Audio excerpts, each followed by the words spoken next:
अस्सलामु अलैकुम and very good morning to all of you.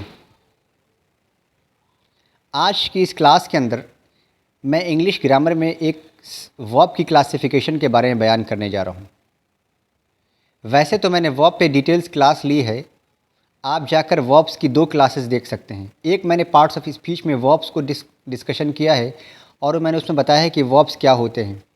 मैंने उसमें डिफ़ाइन किया है कि वर्ब का डेफिनेशन क्या होता है और उसको किस किस तरीके से यूज़ किया जाता है। एक मैंने वीडियो बनाई है जिसका लिंक डिस्क्रिप्शन के अंदर अवेलेबल है, आप वो जाकर देखिए, जिसमें मैंने ऑल टाइप्स के वर्ब इन इंग्लिश ग्रामर मैंने बहस की है। आज मैं एक नई क्लासिफिकेशन को आपके सामने रखने जा रहा हूँ। होता ये है कि बहुत सारे लोग इंग्लिश स्पीकिंग में और राइटिंग में वर्ब का इस्तेमाल करते हैं, लेकिन they aren't aware about what they are using actually. उनको अंदाज़ा नहीं होता कि वो क्या यूज़ कर रहे होते हैं। तो आज इस नई क्लासिफिकेशन में हम सीखेंगे फाइनाइट वर्ब के बारे में एंड नॉन फाइनाइट वर्ब के बारे में।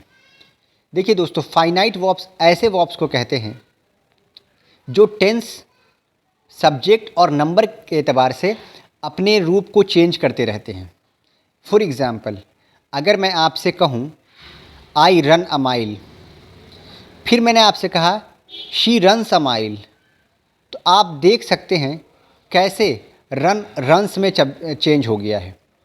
एक सेंटेंस में और देता हूँ, आई प्ले क्रिकेट, और मैं कहता हूँ आई प्लेड क्रिकेट। एक सेंटेंस के अंदर मैंने इस्तेमाल किया आई प्ले, दूसरे मैंने कहा आई प्लेड। तो मैंने सब्जेक्ट को जो चेंज किया है, उसके वर्ब को जो चेंज किया है, वो टेंस के अकॉर्डिंग को चेंज किया है। एक में मैंने सिंपल प्रेजेंट का सेंटेंस बनाया है, दूसरे में मैंने सिंपल पास्ट का सेंटेंस बनाया है। तो एक एक करके समझ लेते हैं कि टेंस के एतबार से फाइनाइट वर्ब कैसे चेंज होता है और सब्जेक्ट के एतबार से कैसे चेंज होता है।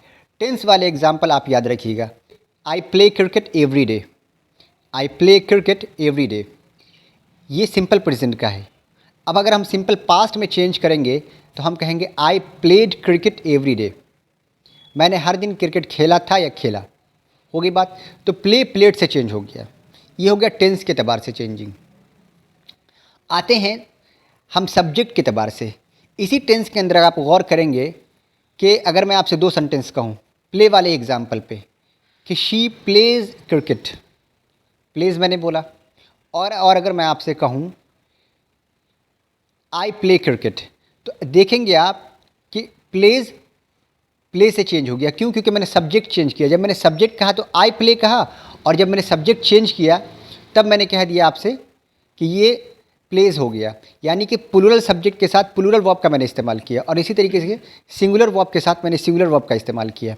तो सब्जेक्ट जैसा होगा उसी एतबार से हम उसको चेंज करेंगे। और अब एक होता है नंबर। नंबर कहते हैं सिंगुलर प्लूरल को। अगर मैं आपसे कहूँ सिंगुलर क्या होता है, सिंगुलर एक को कहते हैं, प्लूरल किसे कहते हैं, more than one is plural, एक से अधिक क्या हो जाता है, प्लूरल हो जाता है। अब एग्जाम्पल याद रखिए, जो फाइनाइट वर्ब में नंबर के एतबार से चेंजिंग होती है सिंगुलर प्लूरल में, उसके एग्जाम्पल को आपको याद रखना है। उसके एग्जाम्पल्स हैं Apple is of red colour, Apple is of red colour. मैंने यहाँ पर एक एप्पल के बारे में बात की है, इसलिए मैंने इज़ इस्तेमाल किया है। इसी तरीके से जब मैं कहूँ आपसे apples are of red colour, तो देखा आपने मैंने क्या किया, इज़ आर कह दिया। पहले वाले एग्जाम्पल मैंने इज़ कहा, दूसरे वाले एग्जाम्पल मैंने आर कहा है। इसी तरीके से आप इज़ आर चेंज करेंगी, और ये चेंज किसके एतबार से हुआ, सिंगुलर प्लूरल के एतबार से। तो याद रखिएगा कि फाइनाइट वर्ब्स ऐसे वर्ब होते हैं जो टेंस, सब्जेक्ट और नंबर के एतबार से चेंज होते रहते हैं। इसके साथ साथ नॉन फाइनाइट ऐसे वर्ब होते हैं जिन पर टेंस, सब्जेक्ट और नंबर का कोई प्रभाव नहीं पड़ता है। For example, he wants to play, he wants to play, he wanted to play, I want to play। आप मेरे तीनों एग्जाम्पल में देखेंगे टू प्ले ही रहा, चेंज नहीं हुआ। जो चेंज नहीं होता है टेंस के एतबार से, सब्जेक्ट के एतबार से और नंबर के एतबार से, इस पर कोई प्रभाव नहीं पड़ता। They have got no limitation with subject, tense and number, उसे हम कहते हैं नॉन फाइनाइट वर्ब। एक एग्जाम्पल और देख लेते हैं, the sleeping cat is brown, the sleeping cat is brown. अब यहाँ देखिएगा कि स्लीपिंग कैट मैंने बोला है, तो स्लीपिंग कैट ही रहेगा, याद रहेगा। तो उम्मीद करता हूँ कि आपको ये क्लास बहुत अच्छे तरीके से समझ में आ गई हो कि फाइनाइट वर्ब क्या होता है, नॉन फाइनाइट वर्ब क्या होता है। देखते रहिए हमारे इस क्लास को, और अगर हमारा चैनल आपको अच्छा लगता है तो सब्सक्राइब कीजिए। Thank you.